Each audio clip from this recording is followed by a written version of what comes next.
Thank you very much. Can I welcome you all to the fourth meeting of the Justice Subcommittee on Policing, and for reasons as I explained that we can't sit while a members' debate is continuing, I'm very sorry we've had this delay. And I also, can I say to the panel, generally, as I've already said to you informally, that I intend to stop at 2:20, so therefore, that because of the motion of condolence for one of our colleagues, so it's very unusual circumstances, but we are going to review our practices to see if we can schedule in more time and get ourselves a bit of elasticity in our meetings and not have them in this position where they're truncated, because you've all taken a huge effort to get here, and I certainly don't want anybody to waste their time coming along. Because of that, I think that we're going to just be focusing on certain areas, and it won't be the custody new custody arrangements. I'm sorry about that. You're looking. You can leave if you like now, Mr. Crerar, because we know there's interim arrangements in place and so on. If one thing had to come off because of today, we thought that perhaps that would be. But we're certainly happy to write with questions to for you to address.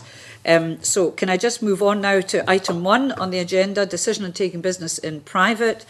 I beg your pardon, please switch off mobile phones and other electronic devices completely as they interfere with broadcasting, even when switched to silent, and we have apologies from Kevin Stewart. Item 1, decision on taking business in private. That's whether to consider our work programme in private at our next meeting, including also how we set about arranging our business. Are we agreed? Agreed. Thank you very much. Now, our main item today, item 2, is an evidence session on, well, I'll delete independent custody visiting because we're not going to deal with that one today. But complaints handling, we will deal with ICT and scheme of arrangement between the SPA and Police Scotland. And can I welcome from the SPA, Vic Emery Chair, Andrea Quinn, Interim Chief Executive, Martin Leven, Chief Information Officer, and Alastair Crerar, Strategy, Policy and Performance Officer. And could I have questions from members, please? John? It's a question to the panel about IT. IT has always been a challenge for the police service. We go back to the Bishart inquiry about the difficulties south of the border there to pick up on that. Can you just summarise to what extent is the IT challenges that we have marrying the forces in the various parts, please?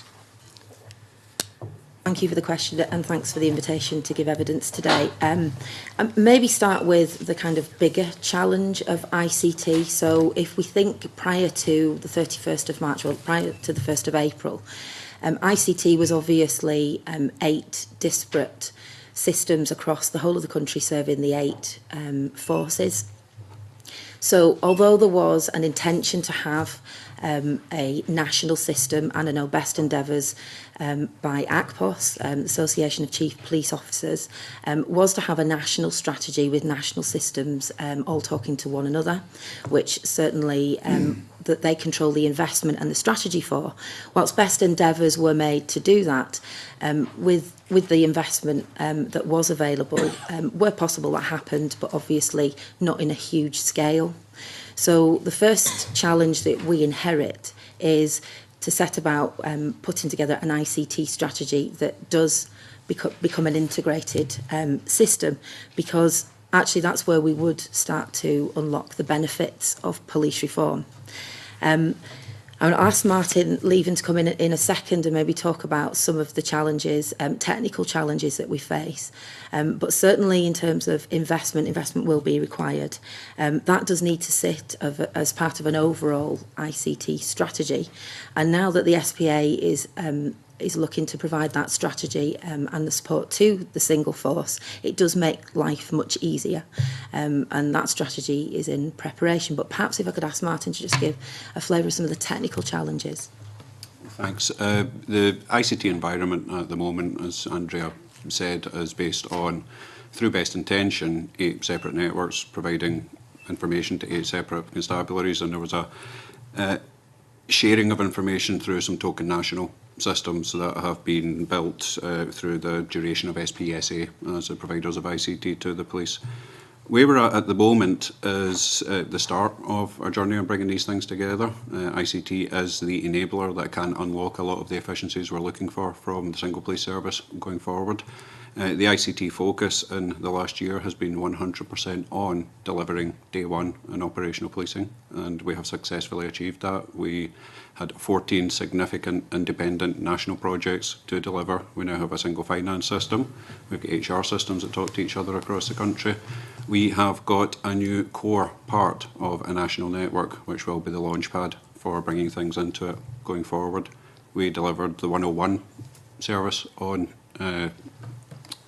February. I think that went live in a soft launch for the 1st of April. We've delivered a national intranet system and a national internet system.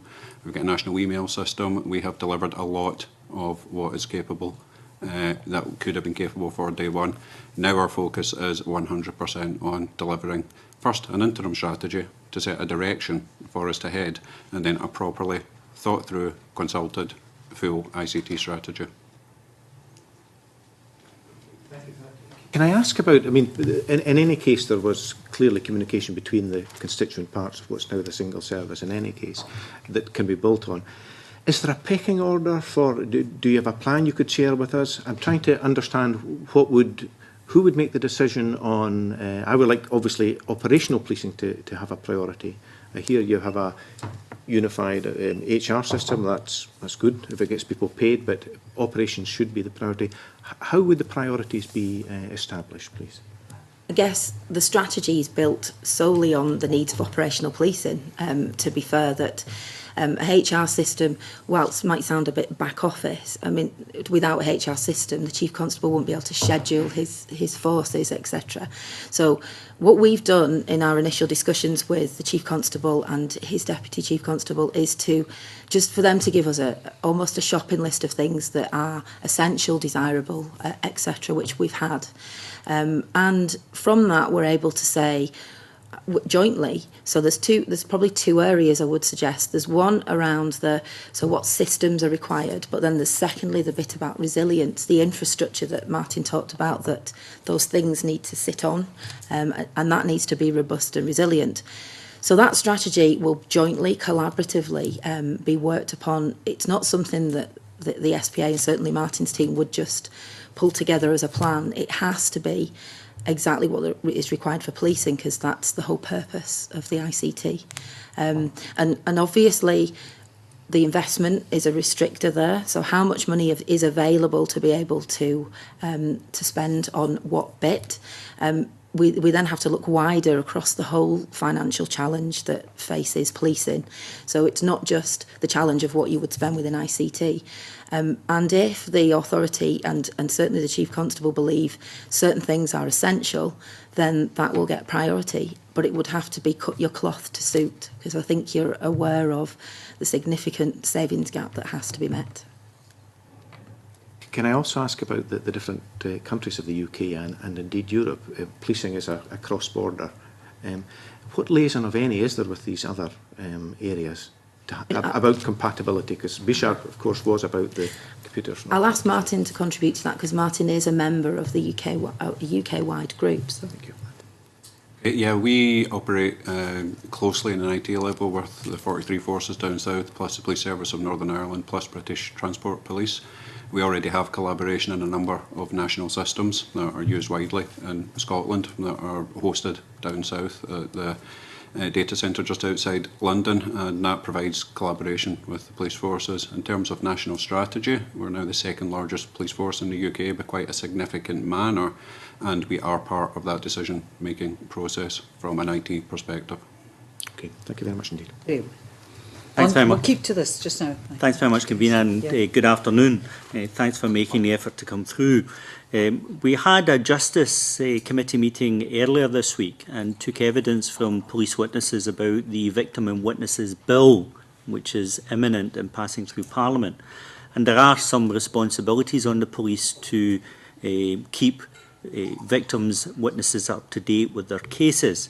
When I asked the police witnesses about the ability of the Police Scotland to deliver on the responsibilities that the Act would give them, what one witness said is, our ability to share information across various areas of Police Scotland is not joined up at the moment. When asked the second one from the Supervision Association, he indicated it is a challenge. Now, the panel, I think, represents about 10 years' experience of either SPSA and or SPA.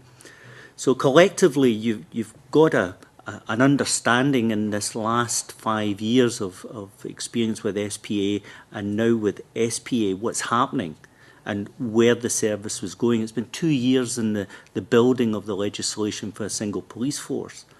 So perhaps you could understand certainly my frustration, and I know many others' frustrations about the vision, the strategy document, the costed out of options, and the ability of the SPA to deliver on that very specific function of ICT and a plan. So can you tell us, where are you with the actual document that sets out the business of delivering information technology to the service in a joined-up fashion? Is it costed? And what kind of timescales are you operating to? You indicate the worry about finance, but that's entirely a matter for the board to allocate within the 1.4 billion or whatever, what they want to the various priorities. So where are we with this plan, and when will we be able to see it in writing? Perhaps I'll start by giving you an overview and then ask Martin to talk specifically about the witness and victims part shortly. So where are we with the plan? Well, this afternoon we're having a meeting with members. It's a working group meeting with members to take them through what we've called a draft blueprint for now. And what I say for now is everything I said earlier stands, which is since the 1st of April now, we're able to produce this strategy. We've worked with the Police Service of Scotland to identify the priorities and their needs, and there's been a lot of discussion certainly over the last couple of weeks and probably months, I would suggest, actually, on that.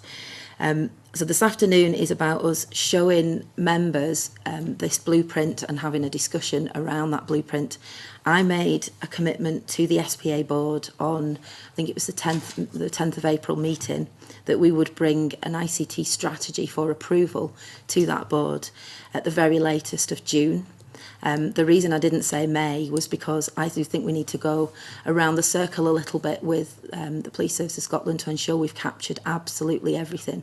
And I think your example here, Mr Pearson, of the victims and witnesses, it's to make sure that we do have all of the latest requirements in that shopping list from the Police Service of Scotland. So there's a bit of work to do in the coming weeks to get that strategy to the June meeting.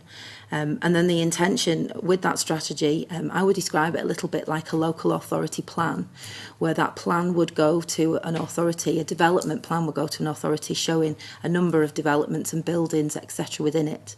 What that plan doesn't do is show the individual business cases for those buildings, and what it doesn't do is request that planning permission is approved for those buildings. What it does is set out a vision of where you're heading. So when we take the strategy to the board, it will show that vision in terms of where we think the costs are, and I will split it back down again to systems required by the police and then the infrastructure on which it sits, which needs to be resilient.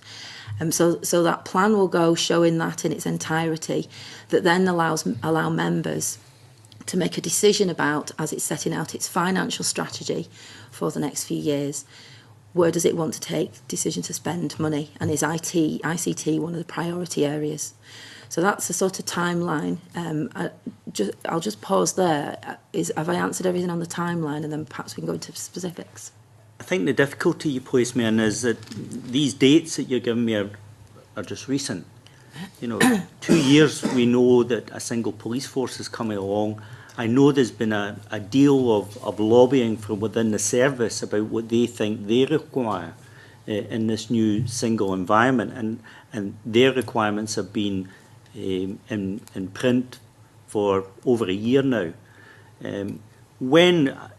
I understand this notion of a development plan, but when do we get a fully fleshed out business case that the board can then look at and either say, right, let's press a button and do this, or whatever? Those business cases for significant investment, I expect to come as a business case in its own right for that particular investment. So for individual projects, let's say if there was something specific for the issue you just raised, we needed to build, and it was a significant amount of money, that separate business case would come to the authority. But presumably you need to have an end result in mind in order to ensure that what you buy now will fit into that end result.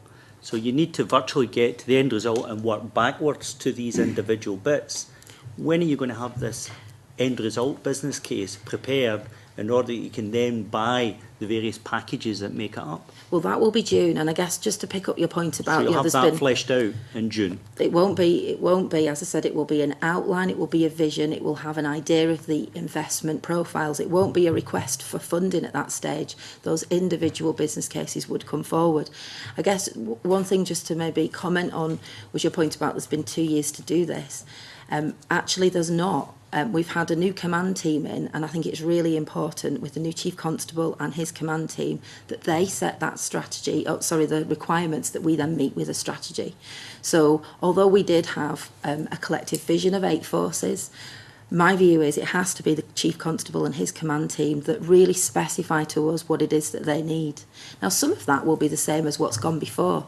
Certainly the Audit Scotland review that we had, the review kicked off by Scottish Government, from Mott MacDonald, those things are out there in the public domain, and we actually supported all the recommendations in there, particularly the recommendation about policing needs to decide what strategy and what it's trying to achieve so that we as a supplier could provide it.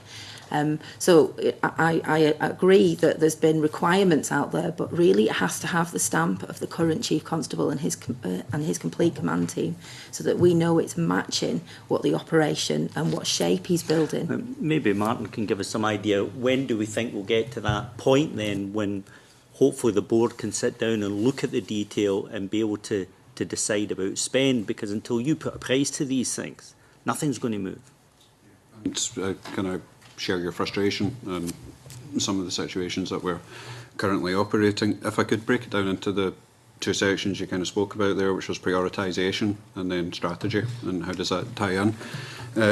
Obviously reform's been in the agenda for quite a while, and last year, working incredibly collaboratively with our customers across the 8 police forces and what was the police reform team at that stage, we produced a list of priorities which formed the day 1 requirements for operational policing going forward, and every request that came through from every area in Scotland went through something we called rapid early assessment. Is this something we're going to invest time into scoping, or is this something that can wait until after day 1 because it's not going to have a massive significant difference in the way we can deliver operational policing and keeping people safe? So that delivered a programme of 14 areas of work which were all completed on time and very publicly complimented by the Chief Constable in the way that it was handled and put through. And we've got a different arrangement of governance perhaps from what you were used to in your time within policing and with the way ICT and SPSA worked before. So I currently sit on the senior management team as a guest with the Chief Constable and the DEPs and the senior management, as well as sitting in the SPA exec. And we've got a new arena of collaboration where we are working very closely together. In terms of prioritisation, it's all about delivering operational policing and it's all about keeping people safe, and that is our entire aim in this, to make sure that the police have the tools at their disposal to make their job easier. In terms of strategy, how that ties in, if we're setting an ICT strategy, we need a couple of bits of information to do that, which is the exact shape of the organisation and the strategy of the organisation, because ICT is an enabler. It's not the tail wagging the dog, and we can't let it be the tail wagging the dog for this to move forward. We're an absolute enabler, and again, the blueprint that Andrea was mentioning that's being presented this afternoon to the authority is a complete bit of collaboration with Deputy Chief Constable Neil Richardson and his team on exactly what their priorities are, and that's based around the policing priorities, the operational policing priorities from the Police Scotland strategy document, and what ICT will enable these operational policing requirements. In terms of pooling pricing, in the ICT arena, it's very difficult to pull exact pricing because you have to cruise massive scoping, and in the public sector, as I'm sure you're all aware, the procurement exercises can add lots of money onto the price of things going forward. But we certainly anticipate that we'll be able to identify the year 1 costs very, very soon. and the 10-year cost for certain aspects of the application delivery. What we are finalising at the moment is the infrastructure and the systems that will enable that. So if you imagine ICT as being a wall, and in that wall you at the bottom have infrastructure, which is the wires, the switches, the communications. Then you've got the systems sitting on top of that, the servers, desktops, Windows operating systems, for example, applications. With respect, I understand all... No, I was understanding that. You might have understood it. But I think that for the purposes of what we're trying to do just now, I'm still looking to this end goal and working back from them. And I still don't have any sort of indication of timescales, broad timescales that say, well, we hope to have a business case by the end of summer. We hope to begin to go out to market and begin to do things. We hope to begin to give the service what they need. It's a joined up part, the bit that John Finney referred to, that allows the officers to communicate across the country and to do their business well. And that bit that allows victims to know that they won't be asked 400 times what their name, date of birth and address is. The system will give it. What's the sort of calendar frame for that? Because nobody seems to be aware. Everything that you've said to me there just now was said 4 or 5 years ago, and was said 2 years ago, and was said last year. When do we begin to cut the turf and get in there? Again, we've got the meeting with the authority this afternoon. The blueprint will be presented to the authority. And the police are signed up to that blueprint? The police, I'll be delivering it with Neil Richardson this afternoon at the authority meeting. So we might hear maybe in the next few weeks or months? Potentially. I'll leave that to the authority and my colleagues to decide the filtering part at that Yes, stage. Mr. Emery. What we're trying to do is exactly as you describe, Graham, which is we need a strategy. The police need to be the intelligent customer and tell us what the end game is, what is it that they want.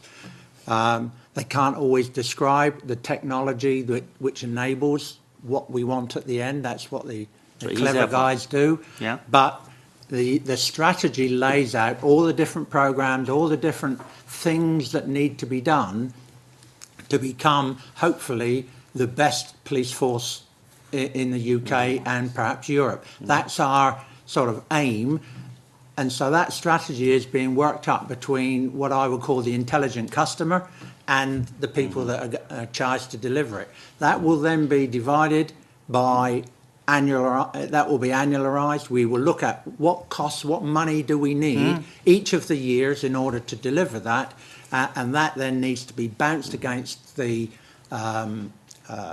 budget that we have and a business case for each one of those, so that we can say, if we spend 20 million, how much are we going to get back? Can I ask you, and I know this is a bit technical because many members might not know the concept, I6 is a request from within the service which was about the intelligent customer, and I don't know the detail, but it's been out there and gone through a tendering process and so forth. Is that the intelligent customer requirement? And if it's there, why are we not getting on with it? The I6 programme is one part of the overall strategy. I think, don't take my word for this because I don't actually know, but I think there are about 5 or 6 parts to I6. It's not a single thing. It's 5 or 6 parts, all of which fits into the strategy. And we need to know how and where that fits. And we need the infrastructure, the bottom of the wall, if you like, built before we can do some of that stuff. So the strategy should lay out how all that fits together. And the board, quite rightly, as you would, wants to know, well, what is the strategy? Where are we going? So will that start this afternoon then? We will be asking that. We have a draft paper that we're going to review this afternoon. And when I say we, that includes the Deputy Chief Constable, Neil Richardson, who has been instrumental in putting that strategy together with Martin. Thanks, Convener. I'm conscious of time. Yeah, no, you'll have to talk to me later about I6. I will. Yes, I'm bewildered. I look forward to it. Quite often bewildered. Yeah. Margaret isn't. Thank you very much. Good afternoon. I think it's helpful just to set the parameters in funding, if you don't mind. And I appreciate over 8 forces, different systems. It's incredibly complex. So I wonder if you've got any opinion on the current estimate from the government's on outline business case, which indicates 12 million over 3 years towards an integrated system. Do you think that's a realistic or reasonably accurate amount of money to I think you'll have heard me give evidence at the Justice Committee about, certainly my evidence was I felt that it was underestimated, and certainly we did at the time. Once the blueprint and strategy has been agreed, I think it will show that it is underestimated, just in very high-level figures and high-level estimates that we've looked at to date. What should that number be? I don't know, and that's what that strategy will tell us. But just in our professional view, and certainly Martin might want to add to this, when you look at what a company, if you looked at an external company and its turnover, what would it invest in ICT? Martin could probably tell you that, but it's a lot more than 12 million over 3 years. There's an opportunity for you to put that view forward very early on. Yes, Did you have anything you want to comment? Yeah, Sorry, Mr. Emery. I just wanted to say we're not in the middle, but we're part way down the journey of understanding where all our finances are and what we can do with our finances. For example, we have inherited, for the want of a better word, a huge estate of property. We don't need all of that estate. If we dispose of some of that estate, we could use some of that money to put back into systems that will actually give us more benefits. But we can't answer those questions until we understand the end-to-end situation. I think it's fair to say that I think if you took it in isolation, 12 million over 3 years won't give you the ICT systems that you want, but there are avenues of making savings which could supplement that budget to make some things much more viable. Right. Just given the kind of problems that have beset other public... Do you want Mr. Leven to come out with any figures? Did do you have any sort of... For this year, I think you said you'd an estimate, figures. didn't you, and over 10 years? Again, it's a bit premature for me to come out with exact figures, but I'll give you an example that the budget that SPSA operated to keep steady state, i.e. keep the lights on, keep IT working, was £3.5 million per year. That's to keep the current estate running and keep the lights on. We're talking, I would say, more than £12 million over a 3-year period to significantly invest in the IT infrastructure. My next question, I think this is really pertinent, given that other public sector ICT programmes have had lots of management problems, and the 2012 Audit Scotland report highlighted that Crown Office, Disclosure Scotland, Register of Scotland had ICT programmes estimating about 133 million, and these have been cancelled or delayed. Are you looking at that, and do you think any lessons can be learned from that? I'll maybe start and Martin can supplement if that's okay. One of the things for sure that when you read any of those reports, it's around the governance of it, around the specifying what those things should be at the beginning, managing changes that happen along route, and having proper programme management and project management skills in there. Vic and I met with the Scottish Government ICT Digital Strategy team last week to talk about how we would better collaborate as well in that area. And one of the areas we talked about was assurance, learning all of those lessons and ensuring that if we did make substantial investment in something, it's done in a way with public funding, with confidence, with the right skill set, the right people. So you've got the police officers specifying requirements, and then you've got technical people building whatever the systems will be. So I think definitely we had that conversation last week, and it's exactly how Martin is intending to govern ICT. In fact, Martin's included a new governance team within his function. Perhaps you might want to add to that. Yeah, I think reports that describe some of the failures in ICT absolutely point at lack of governance, lack of programme control, lack of benefits realisation in the projects that were highlighted from... I joined SPSA last January, and one of the immediate things I identified to Andrea and the exec was the requirement to create an ICT governance function. It wasn't there as an independent function. There was no assurance taken on the way certain projects had been run in the past, and we started pulling that governance function together. So we have seen some real benefits in that. For instance, we have, to bring it up perhaps not wisely, when we have had system failures in the last year, and we have had system failures, as all IT functions do. We have had great compliment in how we've responded to it, because we do have governance in place now, and we have been able to react to them, we have been able to communicate correctly, and most importantly, we managed to learn what went wrong and change our operational practices as a result of that going forward. So that's an example of where governance is starting to come in, but our project specification, and the important thing here is communication and collaboration with the customer, and set the expectations on, if we decide we're going to do something, we have to specify it correctly. We have to document that specification. If we want to then change that specification, we have to document it and put it through the correct governance. And at every stage of a project, we should be validating exactly where we are in that project through peer review, through external audit. We are planning to have all these things within the information function. It's encouraging that the checks and balances are going to be there. Mr. Emery wants to come in. Yeah. I just wanted to add that your question is a very valid question, and it actually bounces into the question that Graham had asked previously, because one of the primary recommendations from the Audit Scotland report was, where is the strategy and where do you want to end up? And that's where we're actually setting it out, so that we actually try to understand where we need to end up and what's our strategy of getting there, and over what time and at what cost. Thank you very much. Alice, let Alison in next, please, Graham, if you want Yeah, to come in. just I'm happy, can I just say to you, I'm happy just to keep to this particular topic, and that we will, I think we'll, yes, because we wouldn't really do justice to the other topics, and we'll write out with the questions on other topics which the members will have the opportunity to put through the clerks. Okay, so you've got plenty of time to go back to IT. Alison? No, yeah, I think you're right. I think we need to continue to explore this particular issue.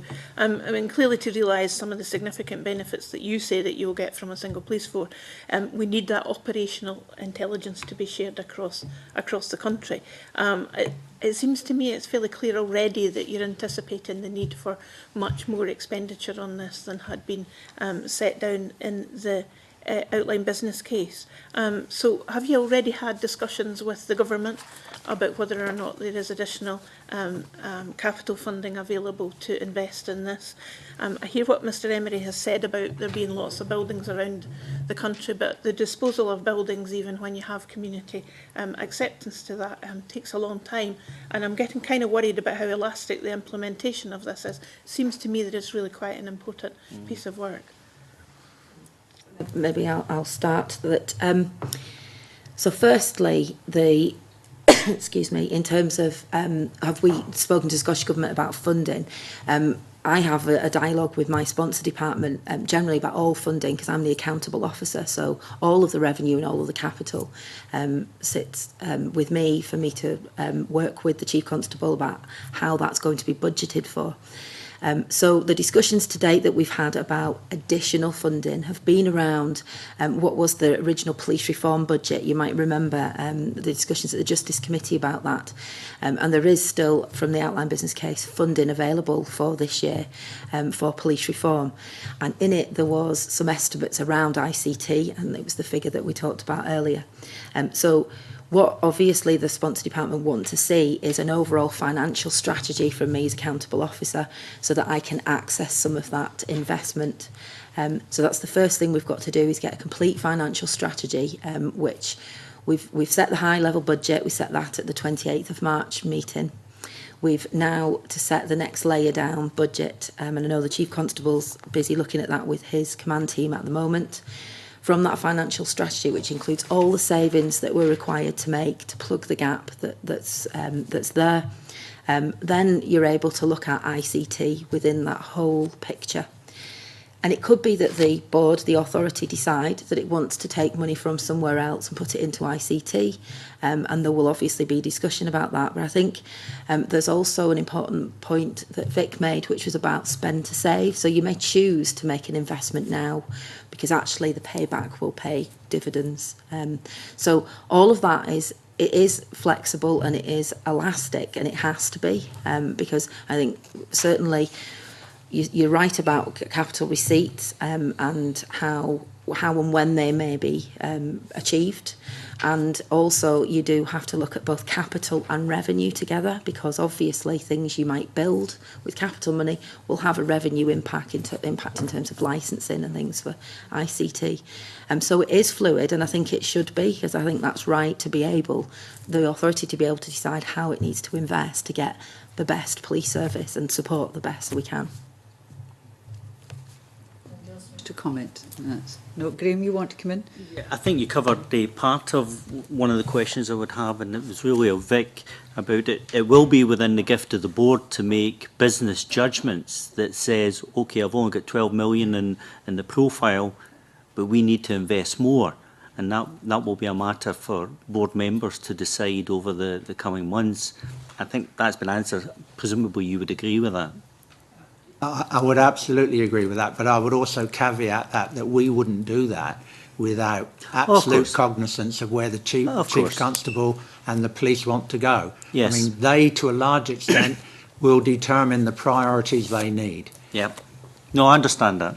But it's that notion that there's not much point in having a new police authority if they can't make these big decisions, because that's what it's all about at the end of the day.